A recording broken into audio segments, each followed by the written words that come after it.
Et puis c'est de Moscou que viennent les plus vives critiques contre l'action des pays membres de l'OTAN. Dès hier soir, M. Yeltsin se disait indigné et aujourd'hui les manifestations organisées par l'opposition communiste avaient lieu dans la capitale russe.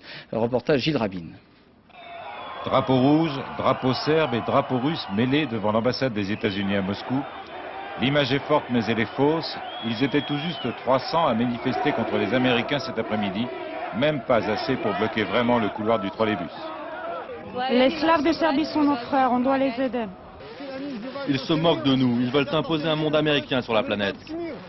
Il y a ceux qui pleurent de rage, ceux qui prient et ceux qui se donnent l'illusion de combattre le géant américain. Ce qu'elle fait l'Amérique en ce moment, elle joue de ses muscles. Et à qui il veut montrer ses muscles? À nous, les Russes. Même avec de l'humour, l'anti-américanisme ne mobilise plus en Russie. D'autres, dans les locaux du parti ultranationaliste de Zhirinovski, se sont prêtés à un simulacre d'enrôlement pour partir faire la guerre contre l'OTAN en Serbie. J'ai fait la guerre en Tchétchénie. Mes amis me soutiennent et ils viendront eux aussi pour se porter volontaires. Et cette semaine, on partira pour la Yougoslavie.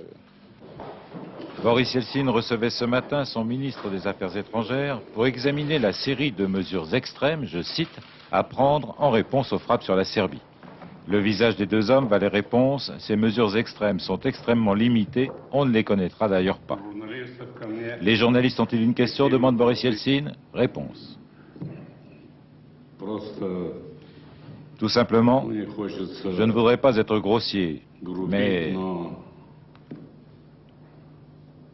ce qui s'est passé, bref, c'est une faute grave des Américains, de la diplomatie américaine et de Clinton. C'est une faute très grave. L'amertume de Boris Yeltsin est grande, le tsar est presque tombé de son trône.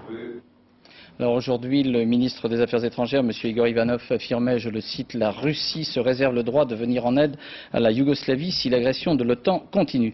Quelle signification a cette phrase, Gilles Rabin? Bien écoutez, pour trouver un début de réponse à cette menace voilée de la Russie, il faut pouvoir répondre à 3 questions. La première, c'est est-ce que la Russie a encore les moyens d'aider militairement la Serbie? La réponse est oui, s'il s'agit de livrer quelques armes, de rompre l'embargo sur les armes que la Russie a voté, même si cette décision sera difficile à défendre à la face du monde.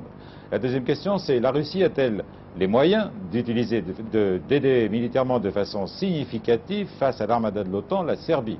Et là, vu l'état actuel de l'armée russe, la réponse est rapide et évidente, c'est non. La troisième question, c'est la Russie a-t-elle enfin la volonté d'aider militairement la Serbie? Et là,